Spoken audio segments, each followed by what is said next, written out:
Next thing, let's look at what are the things we can do to increase our self-approval, our self-appreciation, our self-acceptance. Here's number one, love yourself. Make caring for you the highest priority in your life. Take care of you. Look out for what truly satisfies you. We're not taught to love ourselves. We're not taught to look out for ourselves. We're not taught to take care of ourselves, to become sensitive to our wants, to our needs, our desires. So make a conscious effort. Make you number one priority. Your peace of mind. Your health is more important than your family and any and everybody. Because if you don't have peace of mind, if you don't have your health, you can't serve anybody. Don't neglect yourself.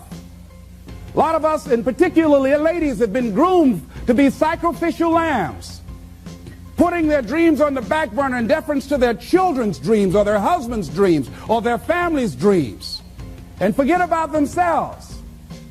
Then become resentful and angry and bitter. So start taking care of yourself, looking out for you. Develop a health plan. Your health is all you got. So start taking care of you. Eating nutritious meals, willing to exercise your body, taking care of this body, loving yourself. So do some good stuff for yourself on purpose. Take some time out for you. I have some good things I do for me. One of the things I enjoy that I do, I take spiritual baths. My assistant introduced me to someone called Sister Sarah, who gave me my first spiritual bath. I never heard of this before. She told me about it, and I said, come on, Regina, spiritual bath. And Sue, my secretary's husband, named Larry, he said, a spiritual bath for $50, I'll give you a spiritual shower. But I play soft music. I've taped some of my favorite music. I burn a candle, and I have different oils that I put in the tub of hot water, and I have flowers that I picked, and I saw Coming to America, Eddie Murphy. They were sprinkling little flowers on the ground. So it gives me a feeling of royalty. So I sprinkle these flowers in the water, and I soak. I like doing that, and I soak, and sometimes I read or just relax and enjoy the music and just cool out. That's my time for me. Put the answering service on. I just block out some time for me. I'm into meditation. I've been working and exercising now. Just doing some things for me. Taking care of myself mentally, emotionally, and spiritually, and physically. You can't develop and manifest your greatness. You can't be a high achiever if you don't feel good. You don't take care of yourself. So I'm taking care of me. And then you know what? It takes the edge off your life. It helps you to manage things rather than allowing them to manage you. Gives you more personal power to deal with stuff. Take care of you. Now here's something else I suggest for you. Become aware of what your needs are and develop compassion toward yourself despite your human defects. Develop compassion for yourself despite your human defects. You will never be perfect. Hello? You will never be perfect. You're human. You've made a lot of mistakes. You've done a lot of dumb, stupid things. Guess what? You're not through yet. You're going to do some more. Hurry up and get it over with. It's all right. Got to learn to be gentle with yourself. Make it all right. What you don't know, mistakes that you make. It's okay.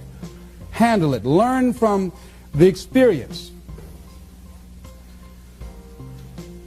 Decide that you are going to, whatever you become involved in, to be up front, to be true to yourself. Are you getting what you need out of it? And be up front with people and tell them what you need from them. Don't assume that they know. Don't say, I thought you knew. No, tell people up front. Here's what I need from this in order for this to work for me. Be up front with your stuff. Tell them up front so they're not surprised later on. So your feelings aren't hurt later on. See, if they tell you up front they can't do it, now you know you can keep on stepping. But tell people up front, here's what I want. In order for me to play this game with you, if we're going to dance, this is what I got to get out of it. See, if you don't take care of your needs, guess what? You will always have that nagging song in the back of your mind saying, well, when do I get mine? When am I going to start enjoying this? Are we going to have a good time together? Do I get any oodles out of this at all? You're going to start asking that question. Everybody's happy, having a good time, but you? They say, well, we thought you were happy. How could you think that? Well, you weren't saying anything. Well, I'm saying something now. Hope you got that. See, we're taught to be quiet and not speak up for ourselves and not to be selfish. If you don't take care of you, who do you think is going to take care of you? Who's going to look out for you better than you will? No one. No one's going to do that. You got a business? No one's going to take care of your business better than you. Nobody. Nobody. Anything you want to do in life, you've got to take ownership of it and say, hey, I'm going to make this happen. Be willing to venture out and do something that you have fantasized about doing. And you know you probably won't be good at it, but do it anyhow. Case in point, I have always wanted to sing. I've always wanted to do that. I'm going to sing a song. If I don't do nothing but just a few lines, chances are, you know.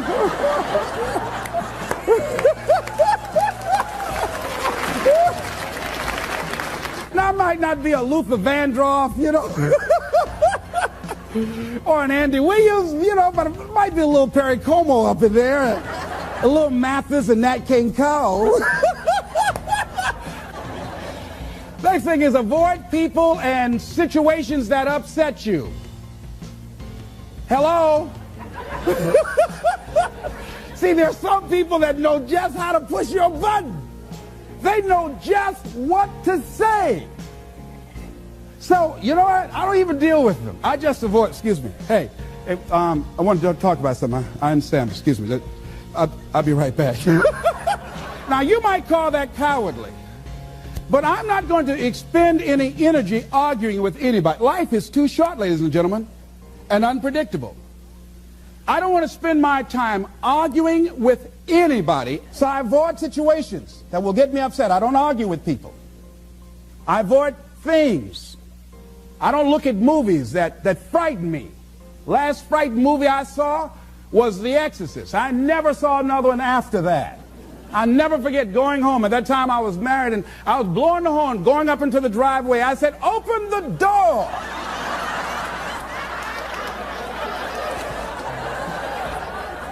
I pull up, open the door to get out, and I said, oh, Lord, they got me. I started blowing the horn. My wife said, unfasten your seatbelt, fool. I said, oh, all right.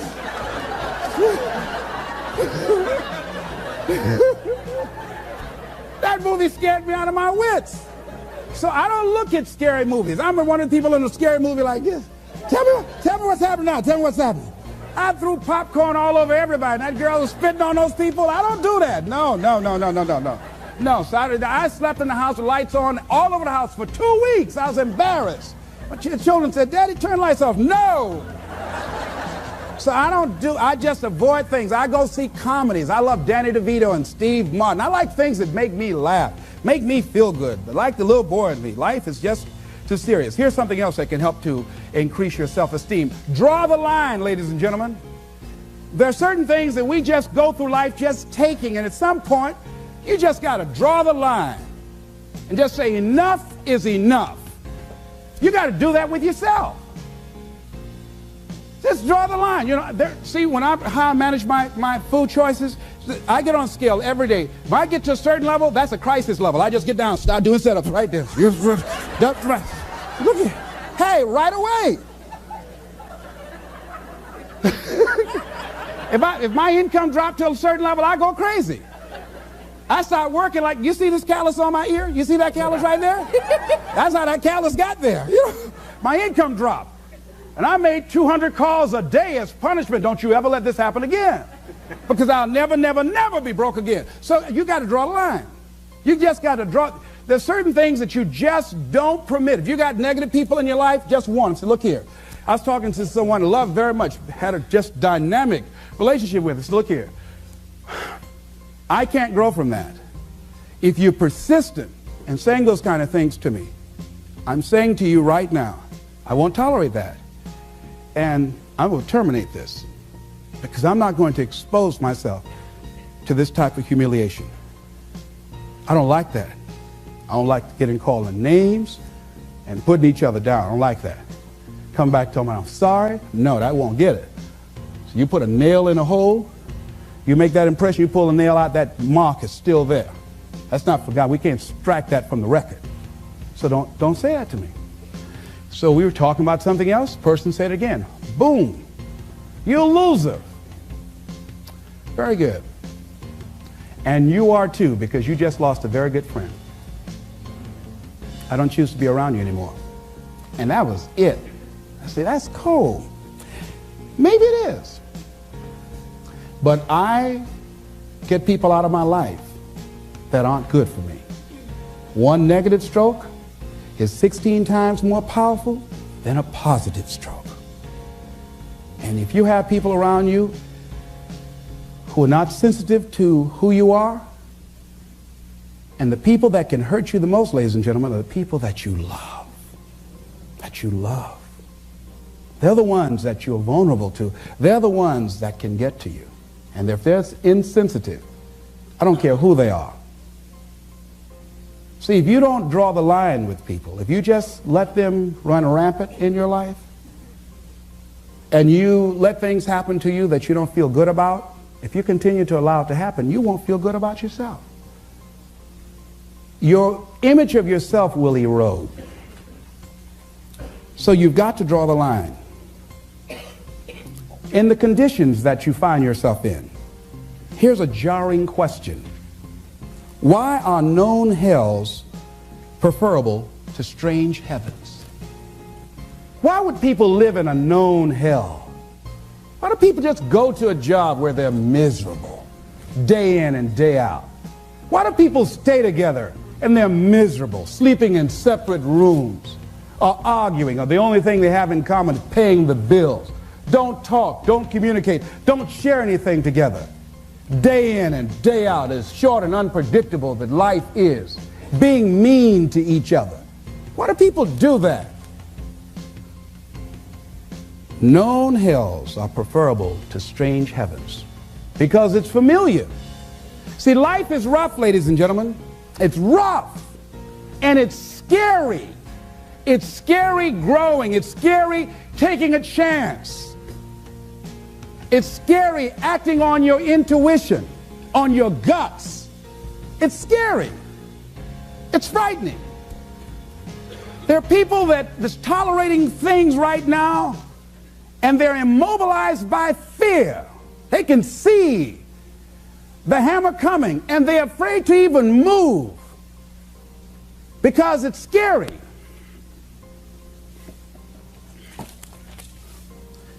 Theodore White said something. To go against the dominant thinking of your family, friends, and those people you associate with every day is perhaps the most difficult act of courage you will ever perform. See, when you start growing, when you start changing the way you walk, the way you talk, the way you act, the way you respond to things, the way you use your time, when you start saying, no, I can't do that. Why? You're too busy. You don't have the time. No, I have my own agenda. I got something that I'm doing. Not lying to try and get out of it. Just say, no, I'm busy doing something that I want to do. Or I don't want to do that. And I'm not going to do it. I'm not mad. Not upset about it. I just don't want to do it. Why? Well, I don't have to give you any reasons why I don't want to do it. But listen, thank you so much for asking me. Take it easy here. Hey, I thought you were all right. Is that right? Oh, boy. Ask me, do I care about that? See, if people can put you on a guilt trip, they will. And use you and abuse you over and over and over again. You got to draw the line. You have to draw the line on them. Don't go through life feeling like you're powerless. Victims are people that are powerless. You're not powerless. You are powerful. You direct the power in your life. Whatever your life is right now, it is a duplication of your consciousness. It's a result of how you have decided to use your power. That's all it is. That's not who you are. That's just a perverted use of your power that you aren't satisfied with. And you've got the power to change that. Wherever you are, how, I don't know. But I know you've got the power to do that. But you don't know what has happened to me. It really doesn't matter what has happened to you. See, the only thing that really matters is, what are you going to do about it? That's all that matters. That's all that matters. You can allow it to destroy you, or you can allow it to build you up. John Powell, in a book called Why I'm Afraid to Tell You Who I Am, and he went to get a newspaper. Guy was very discourteous to him. He was very courteous to the guy. The guy who was with him said, why would you be as courteous to this guy as you were, considering how rude he was to you? He said, I'm not going to allow that man to determine how I'm going to act. That thing's that's going to happen to you in life, ladies and gentlemen. Make it okay. Lord, grant me the serenity to accept the things that I cannot change. I cannot change the fact that when I asked my son to go, that I will no longer take care of him, that he became angry and perhaps hate my guts. To change the things that I can change how I respond to it. I can become upset, nervous, tense about it, weak about it, or I can say, it's okay. He who cares less wins.